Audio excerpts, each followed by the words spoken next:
En el sistema informativo INRAI, El Imparcial, un invitado.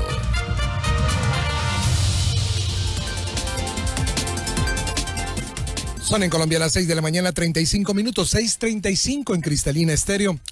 Nuestro invitado a esta hora de la mañana es el representante José Edilberto Caicedo Sastoque, representante a la Cámara por el departamento de Cundinamarca.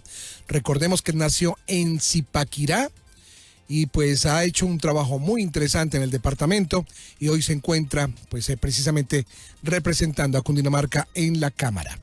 Queremos saludarlo a esta hora. Representante José Caicedo, muy buenos días, bienvenido a Cristalina.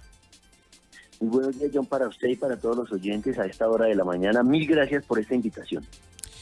Bueno, inicialmente queremos compartir con nuestros oyentes a esta hora de la mañana una noticia que es bien interesante, bien importante, en donde usted es ponente coordinador del proyecto a la ley de regalías que busca el aumento de recursos para el medio ambiente y la participación histórica de los grupos étnicos. Háblenos de cómo va precisamente avanzando lo que tiene que ver con este proyecto importante y un proyecto que resulta también novedoso y fundamental para lo que tiene que ver con el trabajo que se hace desde la Cámara de Representantes.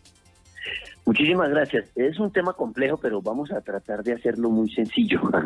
El proyecto, digamos, en su trámite normal acaba de salir el lunes, después de una semana de trabajo de los ponentes y de más de 33 horas de debate en las comisiones quintas conjuntas de Cámara y Senado. Se debatió en comisiones conjuntas porque el presidente de la República envió un mensaje de urgencia, porque obviamente este proyecto debe quedar aprobado a más tardar el 30 de agosto para que no afecte el presupuesto bienal, es decir, de los próximos 2 años de los recursos de regalías. Entonces, digamos que el trámite es ese y ahora la próxima semana, el miércoles, entra a plenaria de Cámara y el jueves entra a plenaria de Senado y esperamos que el viernes a más tardar esté aprobado por las dos cámaras después de la conciliación, que es como un trámite que normalmente se hace, digamos, en el desarrollo del proyecto. ¿Cuáles son los objetivos puntuales del proyecto como tal? Lo que se quiere es utilizar o apropiar de la mejor manera los recursos de las regalías. ¿Qué son las regalías? Son las compensaciones que pagan las empresas que explotan los recursos naturales no renovables de nuestro país. Estamos hablando de los hidrocarburos, como el petróleo, como el gas, y de la minería del carbón, la minería del oro, la minería de la grava, el recebo, de todo lo que son los minerales que extraemos de nuestro subsuelo, ya sea al interior, sea a campo abierto, a cielo abierto. Esos son, digamos, los recursos que se están reglamentando para que el país tenga, los oyentes, una claridad sobre el tema para este bienio, es decir, para el presupuesto 2019-2020, se aprobaron 18 billones de pesos, es decir, no estamos hablando de cualquier centavo, sino estamos hablando de unos recursos que en realidad son muy importantes, porque aunque el Gobierno Nacional tiene 270 billones de pesos en el presupuesto nacional del sistema, digamos, del presupuesto general de la nación, solamente 55 billones de pesos son para inversión. Entonces, si uno compara esos 50 billones que es del presupuesto general de la nación, pues 18 billones del sistema general de regalías o del presupuesto general de regalías, pues realmente y francamente son recursos muy importantes. Estos recursos son de las regiones, son de los departamentos productores, son de los municipios productores y también de los no productores, porque se efectuó, digamos, en el 2011 una reforma muy importante. Antes, 8 departamentos del país se consumían el 80% de los recursos de las regalías.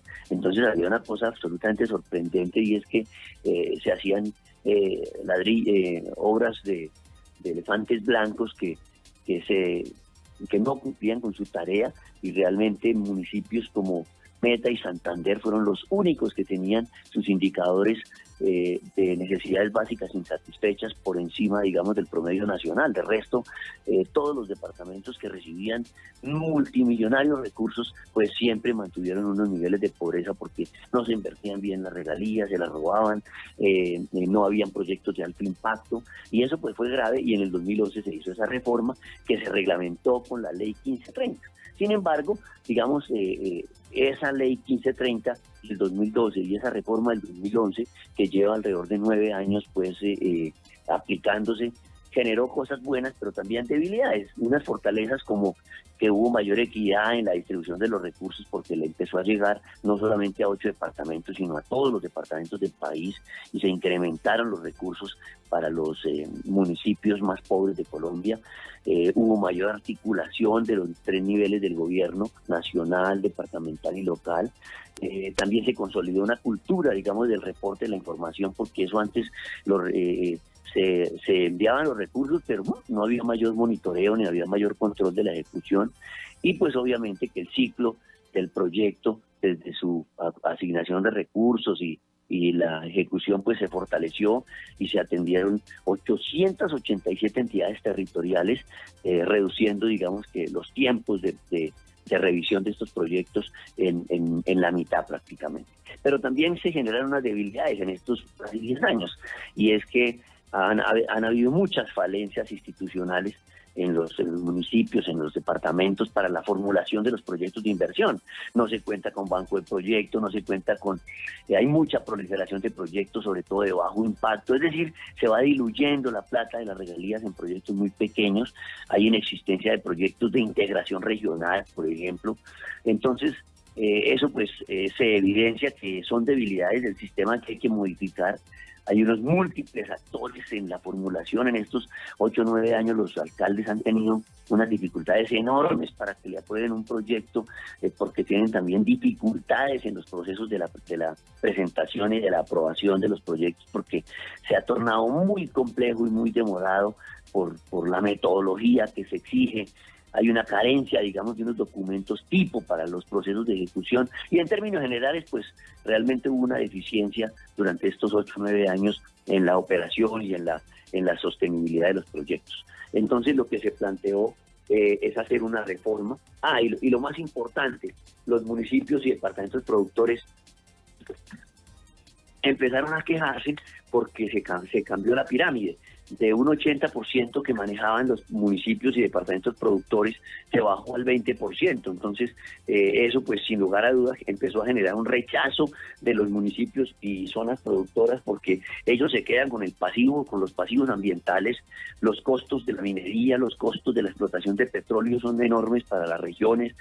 Termina llegando muchísima gente de todo el país a las zonas donde están los pozos petroleros, y la inversión social no llega y el desarrollo no llega, y quedan los problemas ambientales cuando las petroleras se van. Entonces empezó a generarse una especie de problema con el peaje social, es decir, las comunidades dicen, ¿para qué vamos a aprobar nosotros que saquen el petróleo de acá y que metan más pozos y que saquen más actividad minera, si realmente eso no le sirve a nuestra región, si lo único que nos deja es pobreza? Entonces salió finalmente el acto legislativo 05 que aprobamos a diciembre del año pasado, que replantea los recursos para las regiones. Entonces sube del 11% al 20% las asignaciones directas a los municipios y departamentos productores, se les da un 5% adicional a los municipios productores. Entonces pasamos del 11 al 25% a los municipios productores. Pero por otro lado, se eliminan 1.150 OCADs, o sea, los órganos digamos, locales de decisiones alrededor de los proyectos, porque eso iba, cada proyecto iba a un OCAD y a unas aprobaciones de planeación nacional. Eso se elimina. Ahora los recursos de regalías son aprobados directamente por los municipios y los departamentos, por su secretaría de planeación. Entonces vamos a tener una mayor agilidad en la operación del sistema, y los municipios van a poder tener mayor posibilidad de que de manera más eficaz tengan recursos. Por otro lado, los recursos ambientales empiezan a aplicar de una manera muy eficaz. Ustedes saben que la minería, ustedes saben que la explotación de hidrocarburos genera unos impactos ambientales. Pues esta reforma le aporta el 5% de todos los recursos del sistema a la protección ambiental. Un 1% inicial de todo el sistema, por una parte, y por otra parte, el 20% de los recursos que van para ciencia y tecnología se tienen que invertir en ciencia y tecnología ambiental, y por otro lado, el 15%, que eso también es importante porque la reforma que se hace a diciembre del 2019 y que estamos reglamentando con este proyecto de ley, pasa del 10% al 15% de la asignación de recursos para los municipios más pobres del país. Se siguen atendiendo 1.027 municipios pobres de Colombia, así no sean productores, y entran todos los municipios de quinta y sexta categoría a recibir las regalías para que puedan invertirlas en los temas de lucha contra la pobreza y de inversión social y de infraestructura. Entonces, de ahí también 2 puntos van orientados al tema ambiental, es decir, esta es una reforma moderna, descentralizante y ambiental. Y otro punto importante, para no extenderme, logramos que los recursos ambientales, que los recursos de regalías también incorporen unas decisiones en materia agropecuaria. No podemos dejar el campo sin reactivación. Y lo otro, para terminar mi intervención, es que se deja un artículo, que es el artículo 210 de la ponencia, que dice que hay una reactivación económica con los recursos de regalías para el próximo año. Los recursos del 2021 van a ser recursos que los asignan directamente los gobernadores y las asignaciones locales de la misma manera para reactivación económica. Y en los recursos de la bolsa regional, que equivalen al 34% de todos los recursos de regalías que los manejan los departamentos para proyectos de alto impacto, pues se van a invertir en vías terciarias, en electrificación, en acueducto y saneamiento básico y en desarrollo agropecuario. Eso va a permitir que en el 2021 podamos generar empleo, podamos reactivar la economía del país, digamos, como consecuencia de este COVID, y eso, adicionado a un excedente de 2 billones de pesos, estamos hablando que los departamentos y los municipios para el año 2021 van a tener alrededor de 5, casi 6 billones de pesos que se van a invertir para el fortalecimiento y el desarrollo económico y la reactivación del empleo. Esa es una excelente noticia que esperamos que a 30 de agosto pues ya pueda estar votado y aprobado en plenaria de Senado y en plenaria de Cámara. De manera pues que espero haber sido un poquito pedagógico en la explicación, porque es un tema muy complejo que ni los congresistas lo podemos entender tan fácilmente, pero que es muy importante, porque es buscar que los recursos de económicos producto de la explotación minera y petrolera de este país puedan realmente servirle a todos los municipios y departamentos de Colombia. Sí, no, realmente muy buena la explicación, pues al menos aquí en la mesa de trabajo lo hemos podido comprender. Hay algo que llama la atención de ese análisis que hace usted sobre lo que viene sucediendo en las regiones. Ya hay voces incluso que dicen que es hora de descentralizar todavía más el gobierno, de que las regiones tengan mayor participación en lo económico, que puedan tomar decisiones sobre esos dineros. Pero hay algo que sucede y que usted lo decía hace un momento en su análisis, y es que lamentablemente en muchos casos se peca también porque se desconoce la manera de contratación, la manera de ejecución de esos dineros, y los organismos de control pues están pendientes a que haya errores. No hay un seguimiento a poderle apoyar a los alcaldes en su momento e incluso a los gobernadores en decirles, mire, la manera de invertir o de hacer dicha inversión debe ser con estos puntos, y no se puede salir de ahí. Y no esperar a que cometan el error, a que se haga una obra y quede inconclusa y pues todo termine perdiéndose. ¿No cree que eso sería también como importante, que los órganos de control entraran no solamente en momentos ya cuando no se puede hacer nada, sino que se anticiparan indicándole a los mandatarios cómo se deben realizar dichas contrataciones? Muy, pero muy pertinente lo que usted acaba de decir, porque ese es un elemento nuevo que se fortalece en un capítulo, en un título. Digamos que esta ley tiene 10 títulos y cada título tiene distintos capítulos para un total de 212 artículos. No es un proyecto pequeñito, es una cosa muy, muy, muy densa. Pues hay un título que es el título 8, si no me falla la memoria, que habla del sistema de seguimiento, de evaluación y de control. Si ahora los municipios y los departamentos son los que viabilizan, formulan, priorizan y sacan adelante sus proyectos, pues Planeación Nacional tiene que crear un seguimiento y una evaluación permanente de cómo está utilizando los recursos y un control. Y entra por primera vez, además de la Contraloría, el 0.5% de los recursos del sistema de regalías lo maneja la Contraloría General de la República para hacer seguimiento. Del 0.5% que tiene planeación para hacer seguimiento, se le deja el 0.1, sí, de ese 0.5, pues digámoslo así, para la Procuraduría General de la Nación. Entonces, aunque hay mayor autonomía y aunque hay mayor, iniciativa del gasto público por parte de los entes territoriales, va a haber mayor control sistemático. ¿Por qué? Porque la plata no se la pueden robar, porque la plata no la pueden dilapidar en pendejadas, perdónenme que utilice esa palabra. Acuérdense que hace 30 años, 25 años vimos yo me acuerdo que vi una noticia en Arauca, si no me falla la memoria, hicieron un velódromo de 60.000 millones de pesos, que allá no habían primero ciclistas que estuvieran motivados al tema, y segundo, una inversión que se quedó ahí porque el sistema, digamos, había recursos para la inversión y para la construcción del velódromo, pero no para el mantenimiento. Y eso pues es una cosa que ahora en el capítulo 3 o 4 tal vez, que habla de las inversiones de los recursos del Sistema General de Regalías, ya establece que se pueden financiar los recursos en los distintos ciclos, pero que esos recursos tienen que tener un horizonte, tienen que buscar que los proyectos tengan una sostenibilidad. Y por eso, evidentemente, hay otro capítulo que habla de las condiciones de esos proyectos de inversión, que se pueden hoy financiar estudios y diseños como parte del proyecto de inversión para que las cosas se hagan bien, que se aplique una metodología rigurosa de planeación nacional, que no se financien gastos permanentes del proyecto, porque regalías no es para funcionamiento.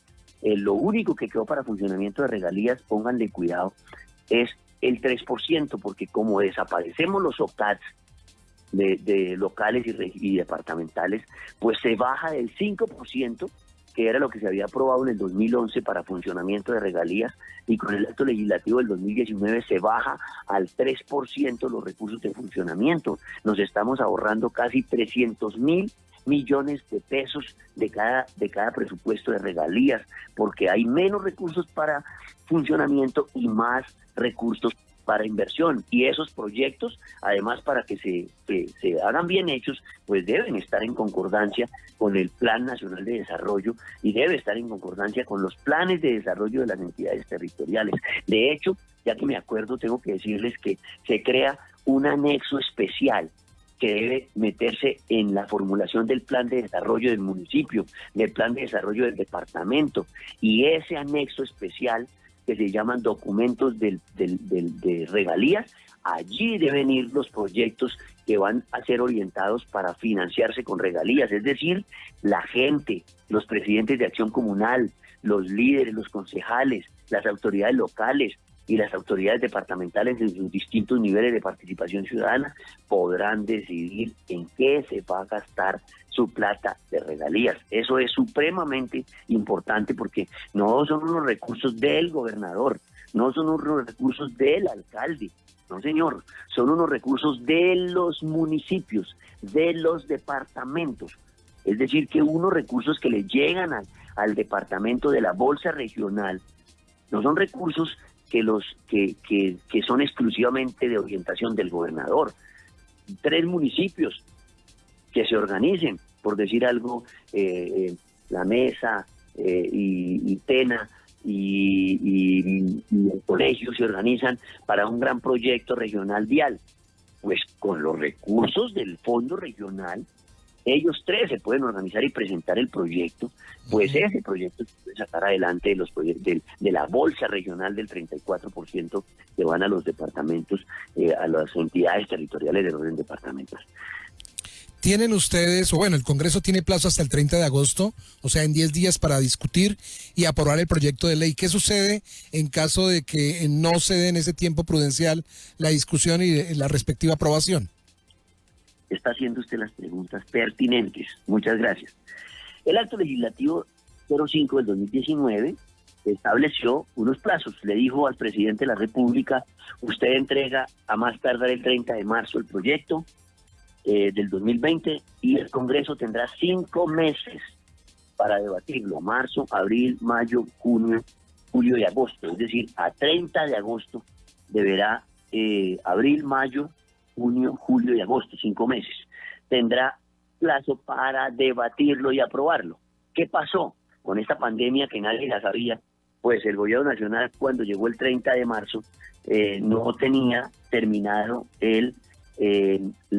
este proyecto tiene una cosa que se llama consulta previa, y es que se tiene que respetar una consulta con las comunidades étnicas, con los indígenas, con las negritudes, con las comunidades de palenqueras, que tiene que respetarse porque nuestra Constitución es una Constitución que respeta los derechos de las personas, y hay muchas zonas donde hay explotación minera y donde hay explotación de hidrocarburos, que es donde están las comunidades indígenas de nuestro país. Entonces hay que hacer la consulta previa. Pues esa consulta previa no la alcanzó a hacer el gobierno nacional a 30 de marzo. ¿Por qué? Por unas razones de fuerza mayor, que obviamente acompañadas también porque se le atrasó el tiempo y que no lo pudo hacer, pero es entendible porque a 10, 11 de marzo empieza la situación de la cuarentena y de la pandemia en Colombia, y pues no se había terminado la consulta previa y todavía pues faltaban unos 15, 20 días para que se llegara a concluir, digamos, ese proceso en territorio, y pues se complicó porque ya nadie podía ir a territorio y es entendible que no pudieran haber hecho la consulta previa. Entonces hubo que esperar hasta que reglamentaran legalmente, o digamos el gobierno reglamentara cómo hacer consultas previas virtuales, y que las comunidades aceptaran, las comunidades indígenas y las culturas negras y todas las comunidades étnicas aceptaran que eso se hiciera virtualmente. Entonces eso le quitó al gobierno más tiempo, y apenas el 4 de agosto terminó erradicando el proyecto. Aquí nos podríamos poner a hacer unos debates, de hecho se dieron, porque algunos congresistas plantearon, el gobierno incumplió. Si el gobierno incumplió ese parágrafo transitorio del acto legislativo 05 del 2019, pues el Congreso no tiene por qué aprobar eso a 30 de agosto. Nosotros debemos darnos los 5 meses, o por lo menos todo el mes de septiembre, para sacar adelante ese presupuesto, ese proyecto de ley. Todo eso podría pasar, pero mire, en ese momento el gobierno no tenía las condiciones para sacar adelante la consulta previa. En este momento el Congreso sí tiene las posibilidades y para debatir ese proyecto. ¿Qué decidimos al interior de la comisión y qué propuse yo como ponente? Nosotros estamos sesionando. Ese no es un proyecto del gobierno, porque aunque el gobierno lo presenta, las regalías no son del gobierno nacional. Las regalías son de los territorios, las regalías son de los departamentos y de los municipios. Entonces, ¿qué nos vamos a poner a esperar hasta el 15 de septiembre, asumiendo nosotros que el presidente no vaya a firmar por decreto el proyecto? Entonces, manos a la obra, trabajemos y saquemos adelante este proyecto, que tenemos 20 días, que es un proyecto denso, difícil, pero sí hemos sacado reformas tributarias, sí hemos sacado presupuesto general de la nación en 20 días, en un mes. ¿Por qué no vamos a sacar el presupuesto de regalías? ¿Con qué criterio? Con uno básico. Nosotros no aprobamos las regalías a 30 de agosto. El 1 de septiembre tiene un plazo de 30 días, del 1 al 30 de septiembre, el presidente de la República, para sacar por decreto esa ley de regalías. Y ahora ustedes saben que con esta pandemia, el gobierno nacional y el presidente han sacado una multitud de decretos, todos, pues digamos, atinentes a la pandemia y a la emergencia económica y sanitaria y ambiental por la que atraviesa nuestro país. Y entonces le cae como anillo al dedo al gobierno nacional votar ellos y aprobar ellos directamente ese proyecto. Y yo creo personalmente que el gobierno no quiere eso, porque el gobierno lo presentó, el presidente el 5 de agosto mandó un mensaje de urgencia, que es una herramienta que tiene la Constitución para acelerar, digamos, el trámite de esos proyectos. Entonces, digamos que mi intuición o mi percepción en la actitud del gobierno y del ministro de Minas, del director nacional de planeación, del viceministro de Hacienda, es que este proyecto tiene que salir a 30 de agosto. Entonces, ¿qué hicimos? Pues la semana pasada trabajamos y trasnochamos toda la semana. Los ponentes, somos 7 ponentes en Cámara y 7 ponentes en Senado, porque son ponentes de todos los partidos, tanto del gobierno como de oposición, y la senadora Marisa Martínez del partido de la U y el suscrito José Caicedo del partido de la U, somos los coordinadores ponentes. En Cámara también hay un ponente del Partido Verde y del Partido Conservador, respectivamente. Decidimos que este proyecto había que sacarlo. La semana pasada pues nos gastamos una semana leyéndolo y entendiéndolo, y entre sábado, domingo y lunes, con un total casi de 34 horas, logramos sacar con 112 artículos el proyecto de ley en comisiones conjuntas. ¿Por qué comisiones conjuntas?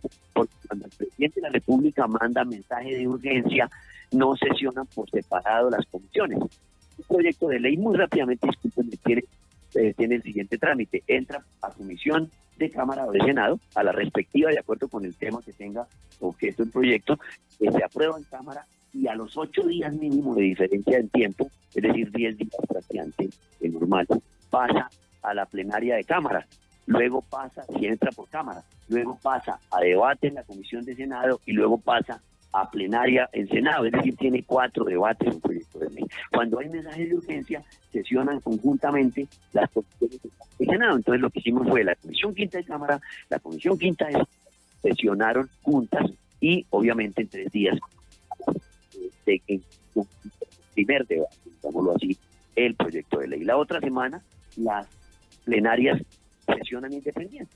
Nosotros vamos a sesionar el miércoles, el proyecto se va a anunciar el martes o mañana, o hoy, y se sesionará el miércoles y jueves, yo creo, y el viernes habrá conciliación, y el Senado sesionará este proyecto el jueves y viernes, si no alcanza a votarse el jueves, y el sábado habrá conciliación de ese proyecto. Eso es más o menos el trámite, pero quiero que sepan, pues, cundinamarqueses, que ese es un proyecto muy importante y que evidentemente hicimos un trabajo serio. El gobierno había planteado bajar de 1.040 municipios a 30. Esa decisión del gobierno nacional, solamente 6 municipios de los 102 municipios que hoy se benefician en Cundinamarca tendrían regalías directas para los municipios más pobres.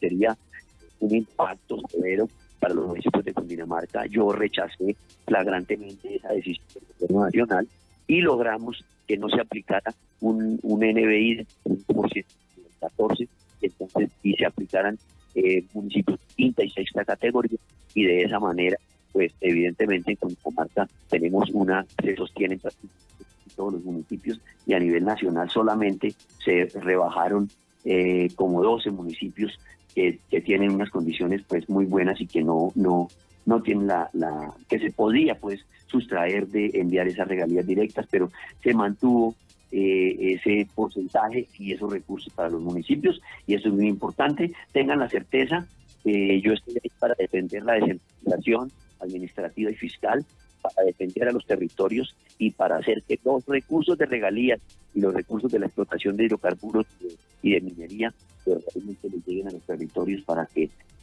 ya que hay tanto impacto pues de esta actividad minera y hidrocarburos, pues las inversiones les lleguen a los municipios y a los departamentos de Colombia. Pues, representante José Caicedo, muchas gracias por esta explicación, por contarnos un poco o mucho sobre cómo es que realmente avanzan estos proyectos y cómo deben ser las postulaciones y las ejecuciones para obviamente poderse convertirse en un momento determinado en ley. Muchas gracias por acompañarnos en esta mañana y esperamos volver a conversar con usted muy pronto. Y invítenme que con todo gusto estaré atento a contarle a los oyentes toda nuestra labor legislativa, porque a veces la gente piensa que el Congreso no hace nada y resulta que estamos haciendo una tarea muy seria en favor de los cundinamarqueses, pues en nuestro caso de la bancada y de todos los colombianos. Muchas gracias. Recordemos que el doctor Caicedo pues se fue condecorado como el mejor alcalde de Colombia. Esto cuando fue alcalde del municipio de Zipaquirá.